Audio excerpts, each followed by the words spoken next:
ఉదయ కాలమున నువ్వు ఇంకా ఆయన సమాధిలో వెతుకుతున్నావేమో, జీవము లేని వారిగాన్ని చూస్తున్నావేమో. లేదు, ఆయన జీవము కలిగిన వాడు, సజీవుడు. జ్ఞాపకము చేసుకొని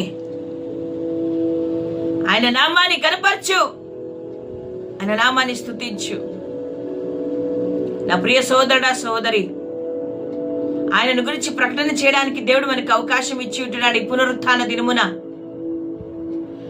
మామూలుగా అందరిలాగా మనము కూడా ఆచార క్రైస్తవులాగా ఈరోజు మందిరానికి వెళ్ళొచ్చి మంచి వంటలు వండుకొని తిని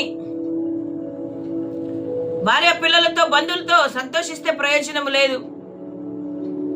ఆయన లేచి ఉన్నాడని నువ్వు ప్రకటన చేయాలి. గుర్తుంచుకో నా ప్రియమైన వాళ్ళారా,